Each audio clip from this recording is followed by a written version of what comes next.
Coming up on today's Locked On Senators, we welcome back 14-time recurring guest, Marc Methot. And what kind of welcome does Alex DeBrincat deserve when he comes back to Ottawa for the first and only time this season? We'll discuss all that, plus Zack MacEwan has cleared waivers. Now we wait to see which defenseman will be called up and in the lineup tomorrow. That coming up on today's edition of the Locked On Senators podcast. It's your team every day. Your Locked On Senators, your daily podcast on the Ottawa Senators. Part of the Locked On Podcast Network. Your team every day.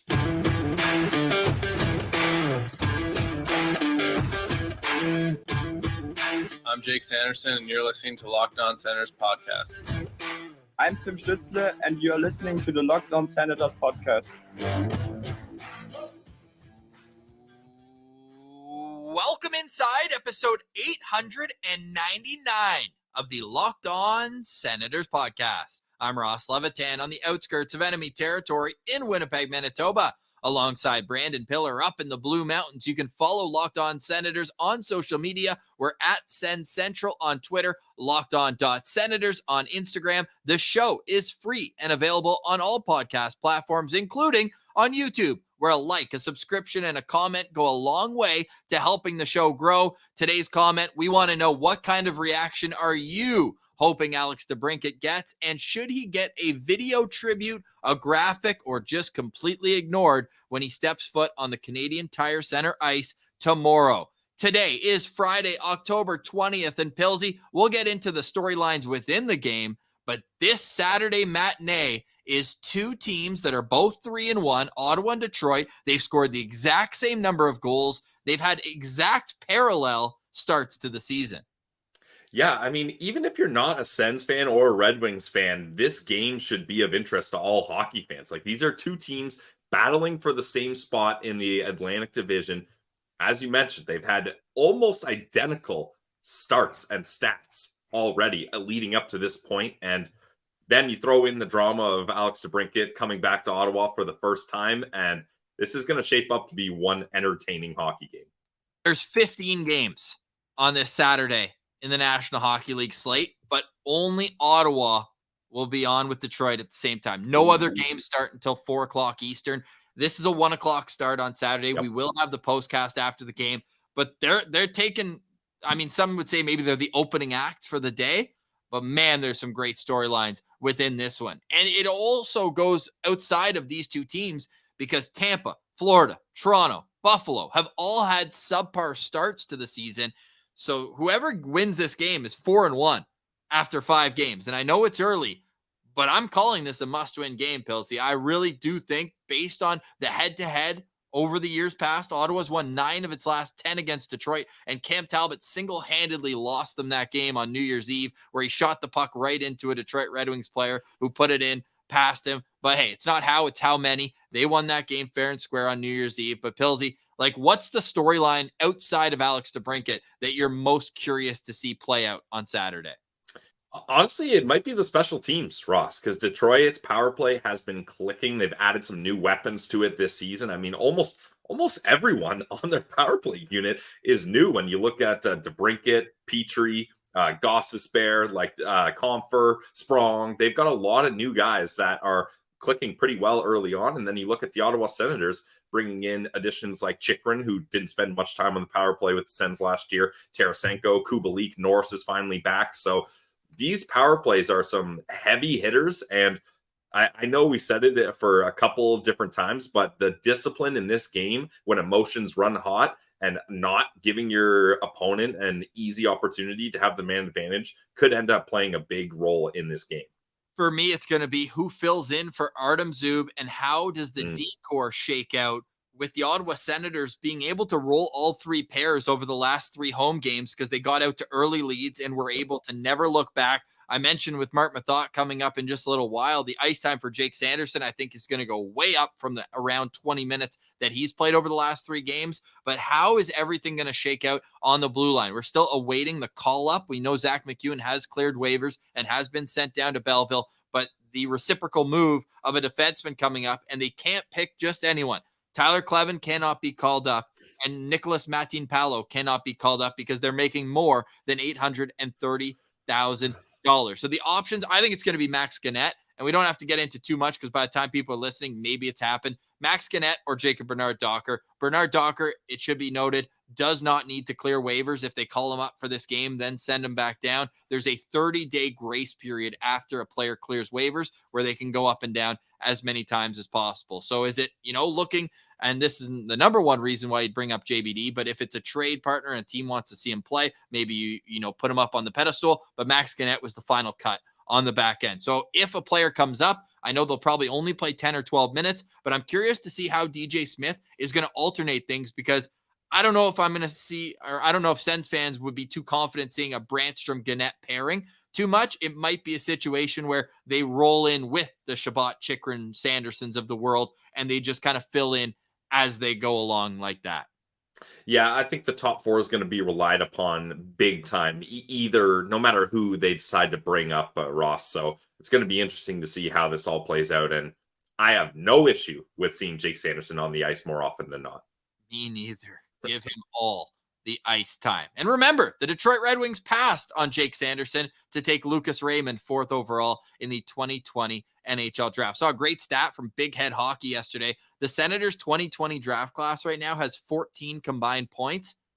Everyone else from that draft class has 19. That was going into last night's game. We don't have an update on that. At the 20 game mark, I'm going to put an update on that and go through it all because, my goodness, it is just going to look better and better, I think, as we go along throughout the season. Pillsy, give me your lookout player for the Detroit Red Wings as we do a brief game day preview because we got 37 minutes coming with Marc Methot. My lookout player for the Red Wings is going to be Dylan Larkin. I mean, the captain of this team with Alex DeBrincat on his line on the one side and then Lucas Raymond on the other side. That's a legit top line, and they've been having success. I mean, Dylan Larkin already has 6 points in 4 games. And the big one I'm looking at when it comes to Larkin, Ross, is he leads the team in shots with 22. But you look at the face-off percentage, 54.1 as a top-line defenseman. It's going to be tough to win draws against them, or centerman, sorry. And it's going to be tough to win have possession when he's snapping them back like that. So Dylan Larkin's going to be the guy I'm looking out for.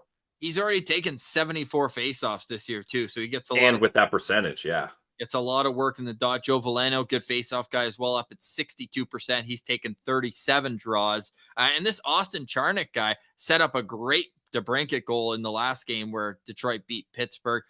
He's won 10 out of 15 draws as well. Just looking at that, but only averaging 9 minutes. My lookout player, it's Moritz Seider. Timmy already mentioned, he loves going up against his good buddy from Mannheim. So I'm going to be watching that head-to-head matchup. Seider is by far the number one defenseman on this team, but over the last year and a bit, hasn't really been that great. He had that unbelievable rookie season, won the Calder Trophy, deservingly. He's a big presence on the back end. He's physical. You got to keep your head up when he's on the ice. He can skate. He's like that modern shutdown defenseman that can also provide offense. So I'm going to be watching him closely. He has 3 points in 4 games so far this season. He's also a -2. I know it's very early in the season, but I'm going to be watching Moritz Seider very closely on the Detroit Red Wings side. My key to victory, Pillsy, it's don't get caught up in the storylines within the game. If you're Ottawa, just focus on yourself. Focus on what you need to do, which is consistent with what they did do in the last 3 games to keep the winning ways rolling. Quick shifts, solid discipline, take advantage of your opportunities. And hey, why don't I just stick with my key to victory that I've done through all 3 home games and it's hit each time? Score early and keep the crowd into it. I think it's going to be, especially for a matinee game that isn't the home opener, I think we're going to get a raucous environment inside the CTC. The Sens need to take advantage of it early. Yep, I agree with that. And my key to the game, I already kind of touched on it, but don't let the emotions ride high and take undisciplined penalties because I really do think this game is going to be decided by special teams. And I think we're going to see a lot of goals scored. Games at 1 o'clock on Saturday. We'll have the postcast afterwards. Please subscribe to the YouTube channel. Hit the notification bell. We aim to go live 10 to 15 minutes after each Ottawa Senators game. And let's hit a quick Locked On player before we get to the break, Ross. Everyone's talking about Alex DeBrincat. I'm sure we got some Red Wings fans watching the show. Hello. Nobody's mentioned Dominic Kubalik revenge game very much either. So I'm going to be locked on to Dominic Kubalik. He hasn't looked phenomenal out there, but he's had a couple quick chances where he's had a good shot and it's just hit a post or goalie's made a good save or something like that. So I'm waiting. Dominic Kubalik is on a slow start to his hot start that we've all been waiting for. So I hope this sparks it up. So Dominic Kubalik, I'm going to be locked on to. I love it. My locked on player is Austin Watts. Oh, no, we can't have Austin Watson as a locked on player. What about Josh Norris? That's a Michigan guy that loves playing against the Red Wings. Don't worry. I've got that pulled up already. My locked on player is Josh Norris. 4 goals in 4 career games against the Detroit Red Wings, 5 points. And I just think that we're looking at a star centerman back in the lineup. Like, he earned that contract with 35 goals in 66 games. And now it's how do you keep the ball rolling? He scored at even strength. He scored on the power play. I'm expecting a big season from Josh Norris. I don't know if I'm going to go so far as our friend Marc Methot did on Twitter, saying a 40-goal season up ahead, but I will be locked on to Josh Norris. Norris is one of the many Ottawa Senators who went through Michigan. I know Norris was born and raised there as well, but the U.S. national team program, Brady Tkachuk, you got Jake Sanderson, just to name a couple of, I don't know if they still have as many as they used to. Obviously, Colin White's gone among a few others, but I'm always turned up for these Senators Red Wings games. Hopefully it's a big rivalry that continues to develop. Okay, we've got 37 minutes with Marc Methot coming up, so stay tuned for that. And then to wrap up today's show, Pilsy, Elliot Friedman had some very interesting thoughts on Shane Pinto on his podcast, 32 Thoughts. So stay tuned for all of that. This is Locked On Senators. Today's episode is brought to you by our friends over at Jace Medical. Guys, there's a lot of crazy, terrible things happening in the world today, and that causes uncertainty, and it's important to be prepared because these can lead to supply chain shortages for medications or the inability to get the medications in a timely manner. That's why Jace Medical has the Jace case. It's a personalized emergency medication kit that has 5 essential antibiotics that treat the most common and deadly bacterial infections. You can also customize your case and add additional life-saving medication based on your unique needs. Now, Jace is continually working to expand their medication offers. They're adding things to their list all the time. With the Jace case, you get 5 life-saving antibiotics for emergency use. All it takes is fill out a simple form. Some cases, you can hop on a quick call with a physician, and they answer any treatment-related questions. Doctor created, doctor recommended. Don't get caught unprepared, guys. Everyone should be empowered to care for themselves and their loved ones. Jace takes care of everything from online evaluation to licensed pharmacy, medication delivery, and ongoing consultation and care. So go to jacemedical.com and enter code LOCKEDON at checkout for a $20 discount. That's promo code LOCKEDON at jasemedical.com. Today's episode is also brought to you by Bird Dogs. Visit birddogs.com/LockedOnNHL or use promo code LOCKEDONNHL and you'll get a free water bottle with any purchase. I love my Bird Dogs. You want proof? You want proof? I love my Bird Dogs. I'm rocking them right now. They are absolutely the most comfortable khakis in the world. I love the joggers. It's basically Lululemons, but they fit way better. They've got they fit better than regular shorts as well. They've got this inseam, how would you even call it? The anti-sweat stick sweat wicking fabric. That's what it is. Keeps you cool, dry all day longs. They fixed the issue of restricting cotton by investing in cloud knit fabric that looks just like khaki, but it stretches so you get a way slimmer fit without having to sacrifice movement. Bird Dogs are functional for any occasion. I wore them on the golf course with Martian last week, wore them to Sens games, evenings out, you name it. You can go with your Bird Dog. So go to birddogs.com/LockedOnNHL or enter LockedOnNHL at checkout for a free Bird Dogs water bottle with your order. That's birddogs.com/LockedOnNHL for a free water bottle at checkout. You won't want to take your Bird Dogs off. We promise. All right, now to our interview with friend of the show. Here is Marc Methot. All right, we now welcome on our best friend of the show. It's his 14th time joining, and he can relate to what a certain cat is going through this weekend, coming back to Ottawa after leaving, albeit on different terms. He's a 600-plus game NHLer, and his name is Marc Methot. Meth, welcome back to the show. How are you doing today, sir? I'm fired up. Okay, I'm fired up. Yeah, you've been active online this morning. How are you feeling? It's funny because oftentimes I get a little too ahead of myself when I'm on Twitter because I'm in the gym at the same time. So I was in there getting a really solid chest pump this morning. The blood's flowing a little bit. I see something I don't like maybe here and there. I decide to comment. But it's fun, man. I love interacting with everybody. I enjoy it. So it just helps me get through the day and it keeps me involved. That's why I do it.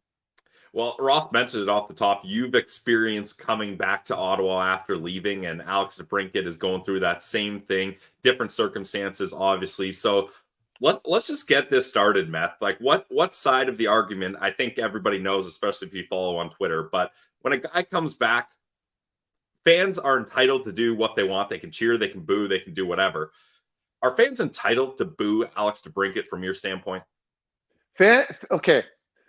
I'm sure I'm going to miss some different angles here because I've got all these thoughts and I'm trying to kind of pull them in together. Let's hear all your thoughts. Don't worry about the angles. Where's your notebook, Matt? Yeah, where's the papers? You got to shuffle the notebook, papers. but you guys, and I'll be honest, you would think I'd be more prepared, but it's usually just a couple lineups that I have on here Okay. just to make sure I don't miss anybody. But it's just from experiences. But anyway, with DeBrincat and fans and being a former player coming in, I think first of all, the tribute video thing. I mean, that's a non-starter if you've only played for a year. Now, have you, if you've won a Stanley Cup or you had an incredible run and you were a significant player, sure, we can have a discussion now about a tribute video. I'm great with that.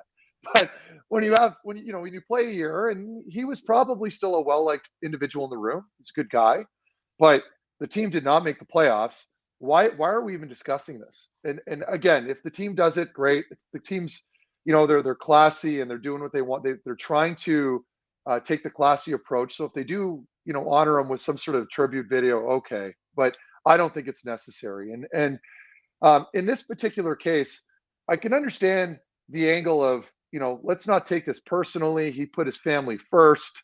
I get that, but it's pro sports. And everybody's making millions of dollars. I mean, no one's feeling sorry for me if I end up in Winnipeg and I start talking about my family and how I wanted to get them. No offense, by the way, Ross, but I think for me, it just comes down to passion. And if the fan base feels hard done by, then by all means, it's a sporting event. Go to the building and boo the player. Make life difficult for him. And I'll go one further.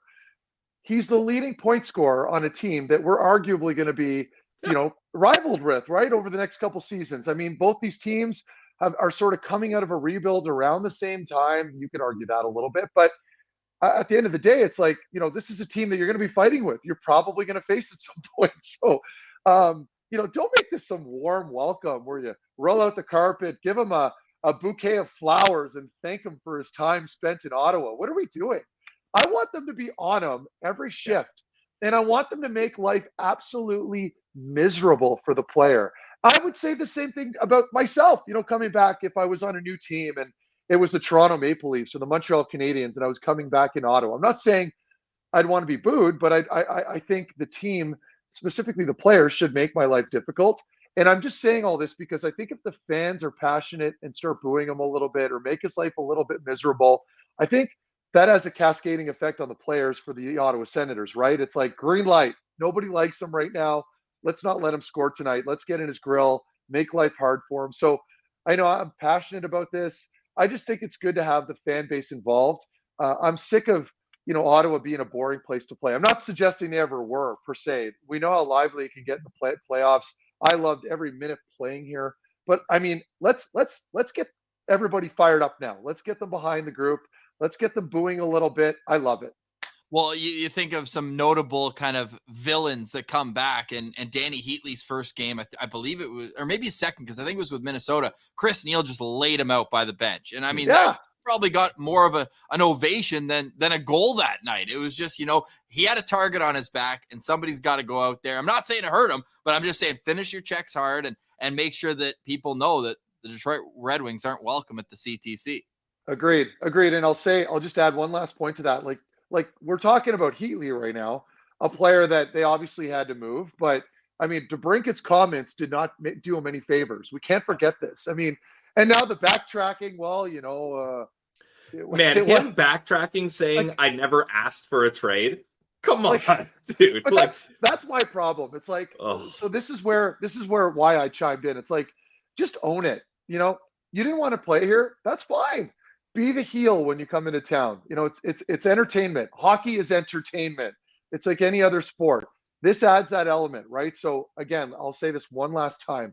If you're a fan and you feel compelled to boo him, do what you want. Boo the player. Who cares? At the end of the day, he's the one laughing if he leaves with a goal and 3 assists. You know, like, so it's like, are you concerned about his feelings here, or do you want to make life difficult for him and cheer on the home team? That's where I stand.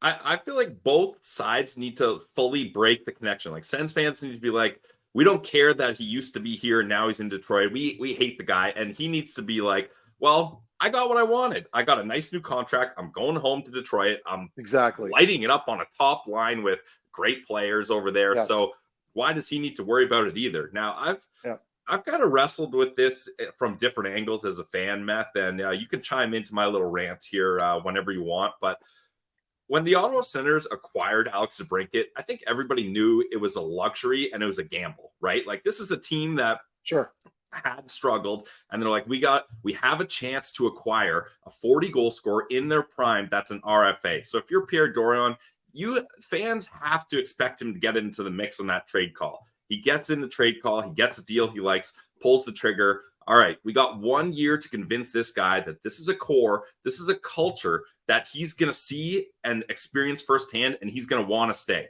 And we have him as an RFA. So we're going to take that gamble. Didn't work out. You know, I would rather go for that gamble and it not work out than have a GM that's too scared to try to do that, because it was a big bet, and maybe it was a year too early, which sucks, but that's what happens. Now, on the same side, I don't blame Alex DeBrincat for what happened.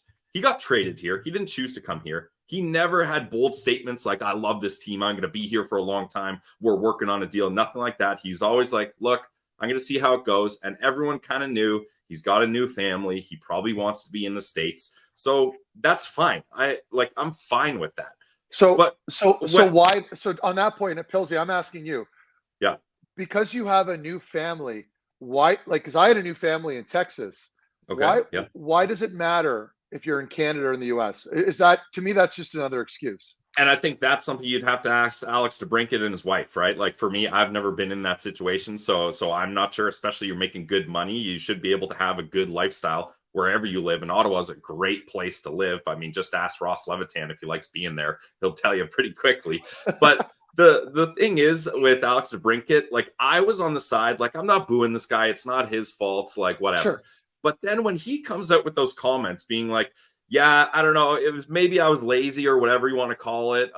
Yeah, you can't, like, I don't have, and people were like, you can't be upset with him for being honest. If you're being honest about being lazy, I'm not going to give you stick taps. That's embarrassing when you're making $9 million cash to play hockey. Don't be lazy out there. You were on a good team, a fun team. They had a chance here. If he wanted to save face, it would have been simple. Just say it was a family decision. The end. But now when you start scrambling a little bit and you're trying to do a little damage control and you drop that one on everybody, and then you're backpedaling by saying, well, I meant more just lazy when it came to finishing. I'm like, that doesn't make it. You were hired as a sniper, as a goal scorer. That's the one spot you can't be lazy. And I want to be clear, like, this is me chirping him. Like, I think he's a great player. He's a really good player. Yeah, there's no way around it. And there's nothing but respect from my end there. All I'm suggesting is, let's not be so sympathetic and be nice and okay, yeah, come on in, here's your bouquet, and thank you for your time last season. It's like, listen, that's where I get annoyed. It's one thing if this team is declining and there's no real plan moving forward, but it was very clear even last season, because we knew what the issues were last year, right? They were missing a depth piece on the back end. Goaltending was a bit of an issue. And then more importantly, they just had injury problems, right?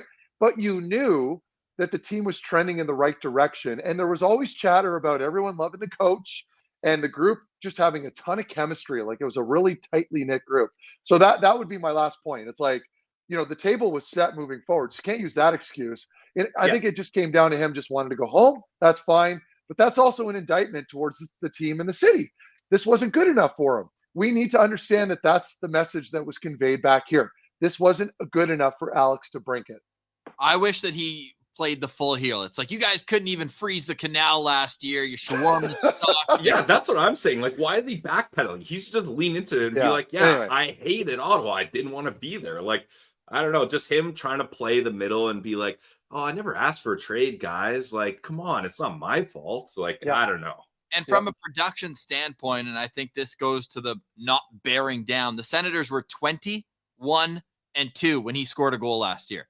The only problem is there were 59 out of 82 games that he didn't score, and they missed the playoffs by 3 games worth of points, 6 points to be exact. So Alex DeBrincat will be in town with the Detroit Red Wings on a team that's tied with Ottawa at the top of the Atlantic Division, albeit early, but 1+ week into the season.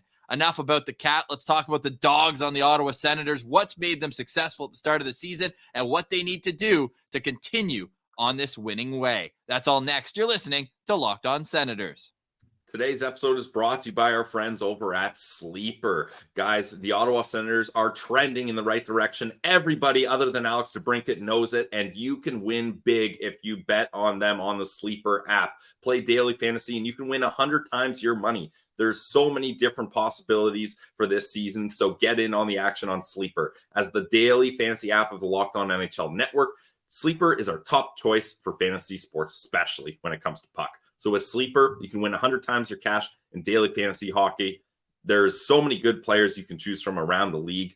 I love the app because you can talk smack in the group chat and you can really hype things up. And you can also play NFL, NBA, MLB, and college football. Entries can be made in under a minute, so you can get them in quick. Choose stats like goals, assists, saves, plus, minus, and more. You heard me, Sens fans. 100 times payouts on Sleeper, so start paying attention and get your picks right so you can win big. Use promo code LOCKEDONNHL. You'll get up to a $100 match on your first deposit. Terms and conditions apply. That's Locked On NHL. See Sleeper's terms of use for details. U.S. customers for now. Today's episode is also brought to you by our friends at the Glebe Central Pub. You can visit the Glebe Central Pub right in the heart of the Glebe at 779 Bank Street. And when you get there, make sure you let them know that Locked On Senators sent you. Last night was open mic, lots of great local musicians coming in. It's always about the atmosphere and about camaraderie at the Glebe Central Pub. They make you want to sign a long-term deal to stay at the Glebe Central Pub. Have a couple extra with the Glebe Central Pub. They also have the Sens shuttle to and from the CTC for $17. I know people like Matt don't like sitting in traffic. Nobody likes traffic, so you don't need it. You can go, and Sue takes great care of you on the bus, $17 round trip. My parents had so much fun with us on Sunday. They went on the Glebe Central Pub shuttle again on Wednesday. I'm trying to convince them to go tomorrow as well. You can see all the dates that the Glebe Central Pub has, GlebeCentralPub.com/Sens shuttle. Go check them out right in the heart of the Glebe at 779 Bank Street, and make sure you let them know Locked On Senators sent you.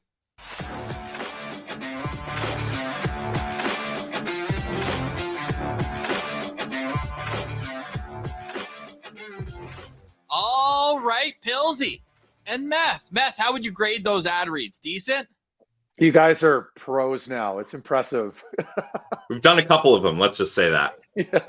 I almost threw to you and said, hey, take it from here, Meth, but you're lucky. I let you off the hook. Thank you. So, man, you were at both games on the weekend. What's made this team successful with these 3 straight home wins? Oh, it's funny because you're always, like, you guys know what it's like when I'm going to games. We usually get together in the morning over the phone, me and one of the producers, and we try to find talking points, right? So what are we going to open with? And I'll be like, well, I want to talk about, Brady Tkachuk or Jake Sanderson or the second line or whatever. There's usually a topic. And, but just diving deep into it when I've been going over my notes, it's a combination of various things. Obviously, when you look at the depth up front, the team's healthy. The back end to me is the biggest catalyst here. I mean, you look at the top 4 now combined with Forsberg and Korpisalo. That changes the complete outlook of the game. First of all, your forwards now are getting clean exits. They're getting the puck. They're getting much more support. The back end is much more involved offensively. But I think if you're looking at it, a little further, if you take a step back and you look at the list, you look at all the stuff. For me, the biggest one would be just the growth. You look at the core of this group right now. They've got another year under their belt from last season. Learned a ton from last year as well. You've had players in elevated roles playing more, getting more ice time because of some of those injuries. And now everyone's slotted back where they should be. And you bring in Tarasenko, who to me has been a pleasant surprise in the regular season. I was a little concerned watching him through the preseason, maybe even in Detroit, wasn't that impressed. And that's being critical, obviously. But I think right now, I'm just the team just looks more mature. And you watching the other night and the way they were able to close out the game, you got a commanding lead after the first period, and you're like, oh God, like this is not good, because we know that, there's a good chance your opponent might crawl back into this one. I didn't see that. Ottawa's starting to step on throats. That's nice to see. For the way they set up here against Detroit, this is the biggest talking point. When I'm looking at this now, Detroit's got the best power play in the NHL. They're very good on the road.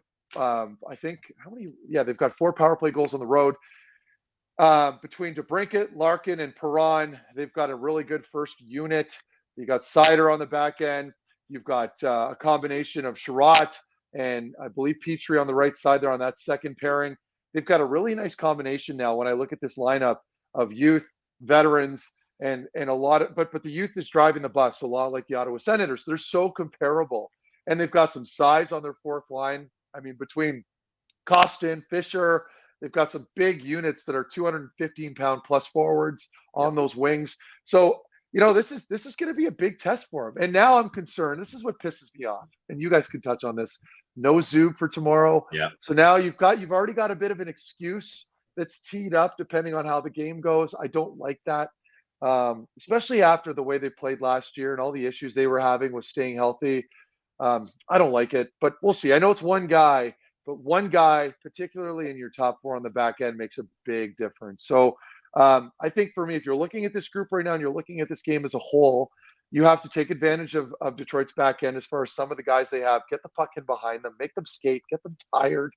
And then more importantly, just stay out of the box. I know I'm a broken record there, but particularly in this case, they've got to keep their emotions in check, stay away from the bullshit, just play a hard game.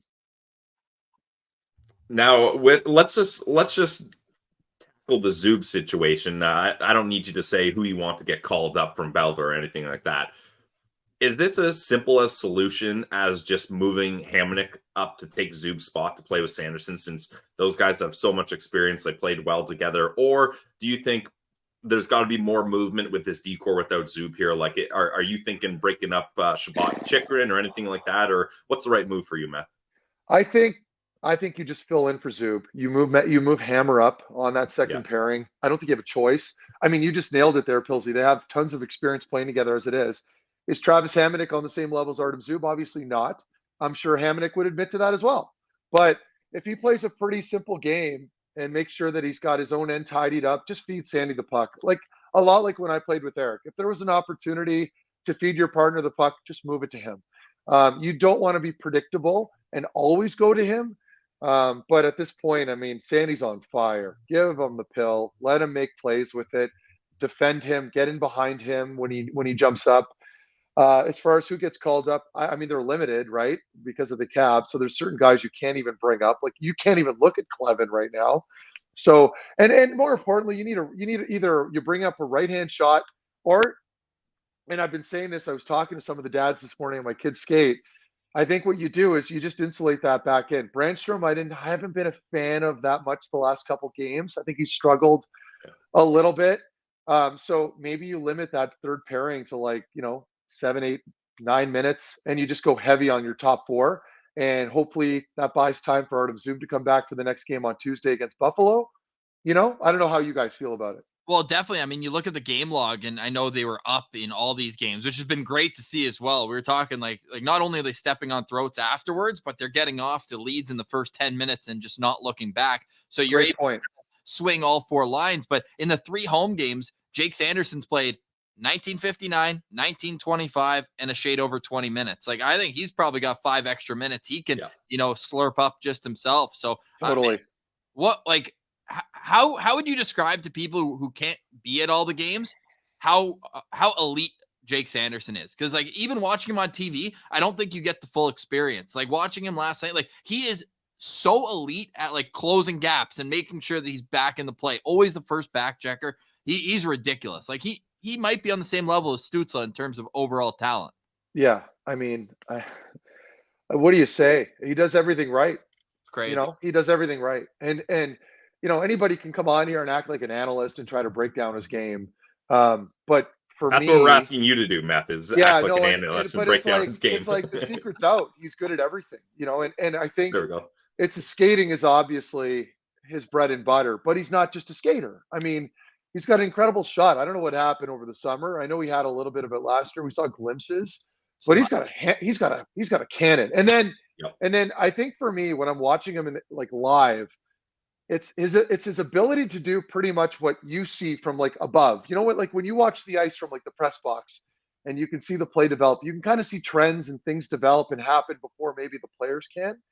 He's doing everything that you want him to do. Like if you were playing him on Chell and you're up top and you've got your control in your hand, I'm like, oh, there's some pressure coming. He probably doesn't see that guy. Let's go this direction. He's doing that. His ability to read the play and evade opponents on the forecheck when he's trying to get a retrieval. And he's got there was a sequence last game where he had two guys on him in the D zone in the left side below the goal line. And he did this quick little cutback twice, got out of trouble, evaded two players, and then broke the puck out of the zone. Like it was nothing.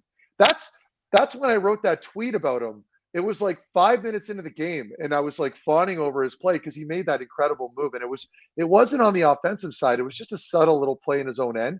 But I'm not going to act like I know it all because everybody can see it now too. Like I said, the secret's out. He might be Ottawa's most important player, and you could make some arguments here and here. And I know, some people will be like, well, yeah, but Tim Stützle is super skilled. I'm not talking about skill set right now. I just mean how valuable is he to your group? Who's your most valuable player?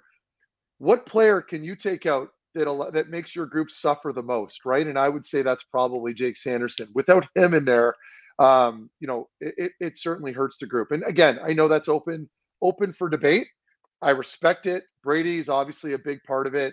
And so is Timmy, and even even Giroux is huge because of that veteran leadership aspect. But the way Jake Sanderson is playing now, I mean, if his offense, I'll leave it at this.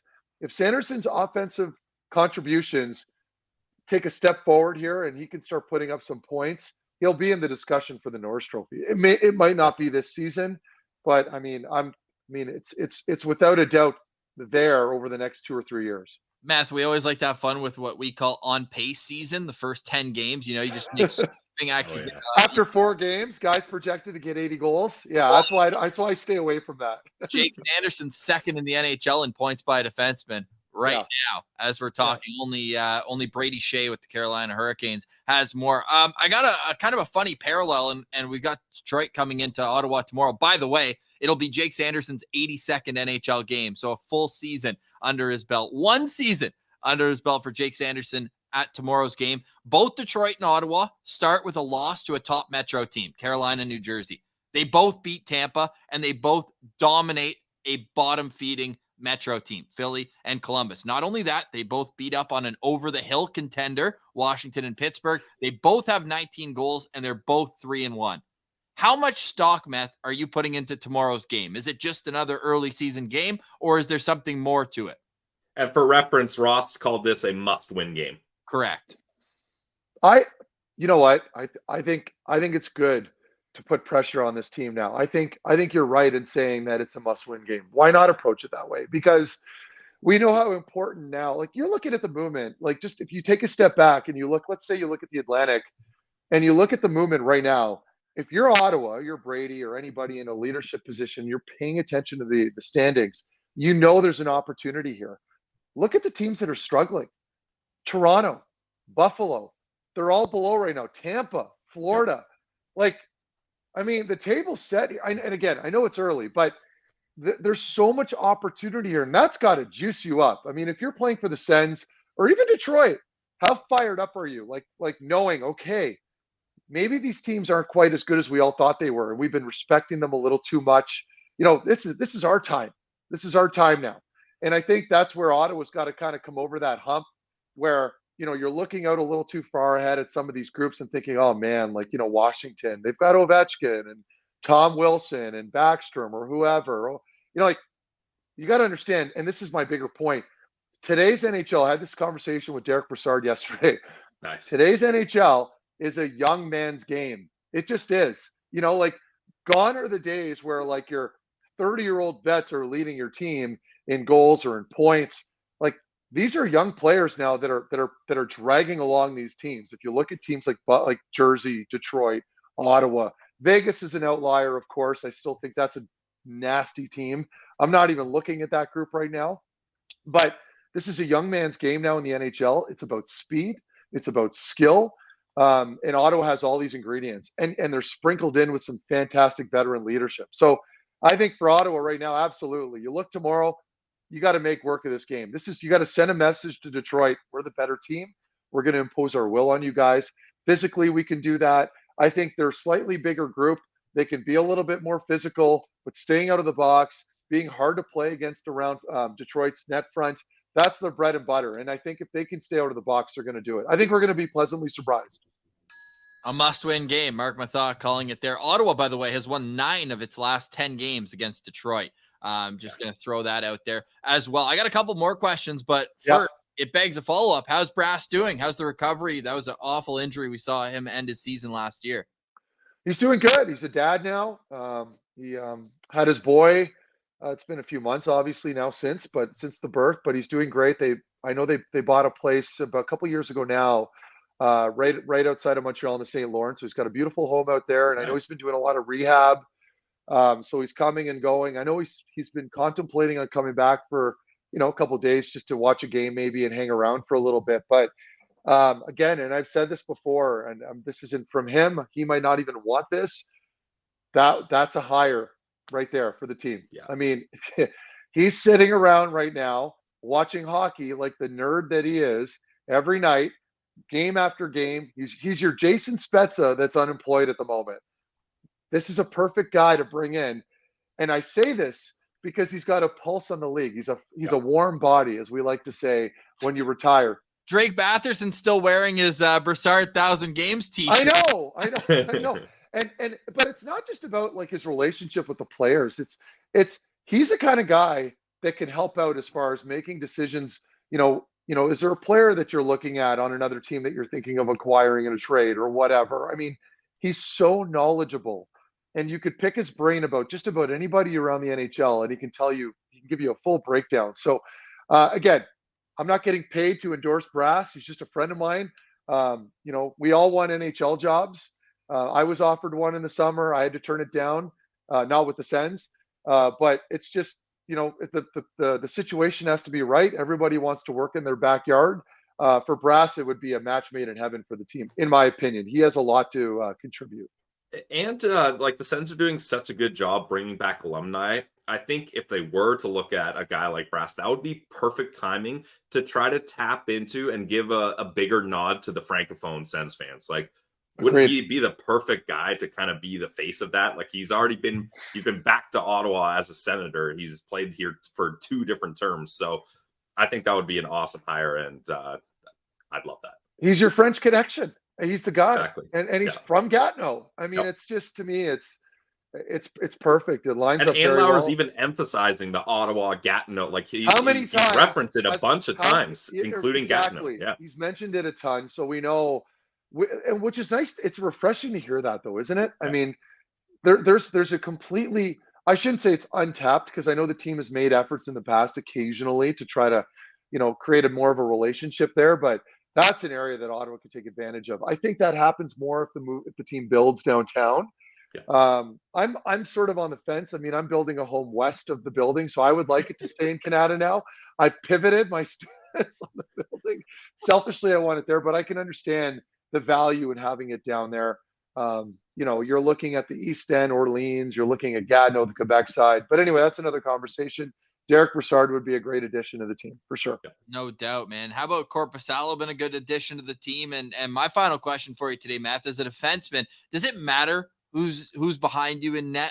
We're seeing kind of an alternate. I thought Forsberg played great on Wednesday, but they're still likely Korpisalo in the starters and at practice this morning. Seems like they're going to just alternate one after one. Does that change how the team plays if you have faith in both those guys? Well, that's you answered it there when you said if the team has faith, right? So if you have if you trust, well, first of all, I mean, if the numbers back it up and you trust that goaltender that's back there, you're not even thinking about it. If you're bringing in a guy that's been struggling, but he has no choice but to relieve your starter because you've been leaning so much on your starter, then that's a little bit different. You're thinking like, okay, we might have to insulate him a little bit. Maybe we put a little bit more emphasis on coming back and being tighter around our zone, which I would argue you should do all the time anyway. But no, I think in this case, you've got such a great tandem here. I know it's early, and I'm not trying to be too enthusiastic about it, but really between Korpisalo, I love his attitude, by the way, and his post game pressers, and Forsberg, who I'm also a huge fan of. I mean, the timing now with these two players, and they're right hovering around 29, that goalie twilight prime, if you will, of their careers. What a great setup. So I think goaltending has finally been set here in Ottawa. We don't even need to discuss that. I think there's a great situation moving forward, and I don't think it matters who's filling in.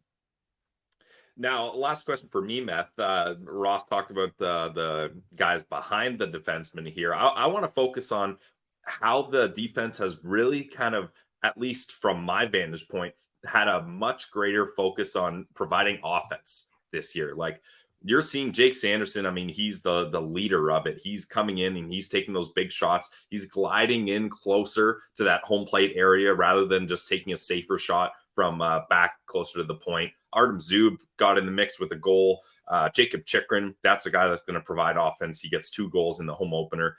How important is it to have an offensive mindset as a decor as a whole? Because, you know, there's the old saying, sometimes the best defense is a great offense, right? Like how much does that matter to have that mindset? It's very important. And I think it starts in your own end, obviously. But when you bring in Chikrin, you've just added that other layer, right? That other element. So now you've got the huge bomb threat on your second unit. Sanderson is emerging with that offensive side that we're starting to see a little bit more now, but they're different. Chikrin is a little bit more isolated. He doesn't have that lateral move. He's a great skater. I'm not sure if Chikrin, but he's a different animal. When you're looking at a player like Sanderson, he's able to skate his way out of pressure and open up those lanes. You saw it when he came off the right side the other night on the point. It was gorgeous. Zub, again, probably a lot more like Chick in that he's got a pretty good shot, not on that same level, but confident enough that he can get it off and get it through. I mean, that's something I didn't have, right? As a player on the back end. Luckily, I played with Eric, who just couldn't have the puck enough on his stick. But I think right now, you look at the back end between Shabbat, Chikrin, Zub, Sanderson. I mean, all 4 of them, realistically speaking, have a good shot. So now you've got your secondary scoring on top of that depth that you finally have up front. And to me, that's the difference maker between a non-playoff team and a playoff team. And Ottawa has it. And the last point I'll make is that now that you've brought in Chick and you've got a legitimate top 4 with no liabilities, all your breakouts are cleaner. Like that's to me, that's the thing I'm looking at. The more efficient you are on your back end, the more time and energy your good players like Tim Stützle and company can spend in the offensive zone. You know, you can bring out all the fancy stats and try to break this down, but really it's as simple as that. Spend less time in your own zone. What a concept. And then you're spending all that energy, time in the offensive zone. And what happens? Your opponents are going to take more penalties. You're going to wear them down more. You're going to get more offensive opportunities, more shots, etc. It snowballs. So that's why for 2 years, I was harping on improving the back end. If you can do that, your forwards are going to benefit from it. You're going to play more in the ozone. The irony, I just noticed you're rocking a shirt that says "Let's give hugs." I don't think. Yeah, you like that one? Any? Yeah, it's Halloween soon. Yeah, no, it is. I like that. We're looking forward already. What do you have planned for Halloween? Are you dressing up with the kids? Yeah, are you a big Halloween guy, Meth? Yeah, I've got this insane prosthetic Hollywood grade Predator like mask. Like it's wild. Like right out of the studio. Next time you're on with us, you're wearing it. Yeah, I'll wear it. I don't mind. It's just when they play the Predators, we'll get you on wearing that. So I'll wear that, and we don't trick or treat in my neighborhood. Just too dangerous. The lots are a little bigger, so there's you can hit 10 homes, but everyone's exhausted and it's so dark. So typically we'll go down to like a more populated area, and Take all their candy, bring it home. Just steal. Yeah, and like full candy bars, and we'll hit about 20 homes, and then we come home. And so if you see Meth walking around Rockcliffe Park on Halloween, say hi. No, I'm not going to Rockcliffe. That's too far. That's Alfie's neighborhood. I'm in Manotick. I'm in the South End. But no, I'm looking forward to it. I just hope the weather is favorable. It's so hit or miss here. It's either raining. It might be hovering around 0. I'm hoping it's like plus 10 and above. That's a nice little buffer zone. Plus 19 in Winnipeg today. Just saying, Meth. Come on. I'm just saying. I had my coffee out on the deck this morning. It was a great day. Final question for me. Give me a locked-on player to watch against Detroit. Which Senator are you going to be dialed in on? I'm looking. Oh boy, I hate getting put. He's got his notes now. He's looking at the notes. Everyone. No, I'm just looking at the 2 lineups. I mean, you know what? I'll say this. I'm going to look at Batherson again. Now that Norris is back, they're getting a little bit of that chemistry sorted. I'd like to see him take another step. And Simmer mentioned this the other night. I couldn't agree more with Simmer on Batherson using his size a little more. I'm not talking about running around like an idiot. That's not his game. I mean, just being a little bit more assertive on those walls. He's a big dude. If anybody's ever met him in person, he's my height, maybe taller. And I think he can throw his weight around a little bit more when it comes to those puck battles. But more importantly, now that he's got Norris in the lineup, they're all together. I'm looking for that chemistry. That's going to be a great line for Ottawa moving forward, I think. Love it, Meth. Always a treat having you on. 14-time recurring guest. Yes. And to put things into perspective for you, the next most visited guest is at 6. So you have doubled the field, lapped them, and a long-term contract. We love having you on, man. Your insight really does benefit us more than you even know. It's awesome to have you around, and have a great time trick-or-treating with the kids. Everyone already knows to follow you on Twitter, Marc Methot 3. Meth, enjoy the games this weekend. We'll talk to you soon. Thanks, boys. Cheers. Stick taps to Marc Methot for joining us. Always a fun chat with him. And I love, Pilsy, that we got an update on Derek Brassard as well. I know a lot of Sens fans were wondering what's going on with him. So a happy father and rehabbing, still coming back from that awful broken leg. Yeah, always here. Great to get an update on Big Brass. And maybe something in the future. Who knows? Ooh, yeah. I mean, sounds like he'd be a big asset to any organization. Hopefully he can stay here in Ottawa for his 3rd tour of duty, twice as a player. Be great to get him in the mix as a member of the organization. Any final thoughts on today's show, Pilsy? Well, we mentioned it briefly, but Zack MacEwan clears waivers. Elliot Friedman reporting everyone from the waiver list cleared yesterday. So that means Zack MacEwan's going to take his trade down to Belleville, and we'll see how that goes for him. Their home opener is tomorrow, so we'll touch on that on Monday's show. Next week, we're also going to have a member of the Ottawa Fire Service on who is there dropping off the helmet, the Player of the Game award, so it'll be really fun. And Pilsy, like, is it too much? Like, should we ask for one? Like, I'd love to, after wins, imagine we did the show rocking one of those. That would be sick. I don't want it to be stolen valor, though, at the same time. But really going to be fun talking to Nick DeFazio from the Ottawa Fire Service. Really looking forward to that. And we're going to drop that interview the day after a win when the helmet's nice and fresh. So stay tuned for that. My final thoughts, Pilsy. I'm going to steal one of Elliot Friedman's 32 thoughts. He thinks that the Ottawa Senators and Shane Pinto situation will reach a solution soon. Soon. Awesome. Soon. Now, I thought it was going to be soon when Shane Pinto got to Ottawa. He's since returned to Long Island, but hopefully it's soon. We know Michael Andlauer loves a good Friday news dump. So hopefully something gets done sooner rather than later. The second we finish recording, naturally. Hey, you know what? It can happen whenever. And if it does, maybe a quick video would be in the works, and because there has to be moving parts. It can't just be a signing. Yeah. It has to be a trade and a signing. So hopefully we find that out sooner rather than later. We'll stay tuned for that and enjoy an amazing weekend of Senators hockey. Like, this game it's what you've been building up for. You had, a bad team come in, a team that was without their captain and without their star goalie. You had the Washington Capitals, who looked 95 years old out there, trying to make passes and break into the zone. But this is another great test. A divisional opponent. Detroit is here, and we'll break it all down tomorrow on the POSTCAST. For today, though, we say goodbye. Enjoy the start to your weekend. For Brandon Piller, I'm Ross Levitan. This has been the Locked On Senators podcast, your team every day.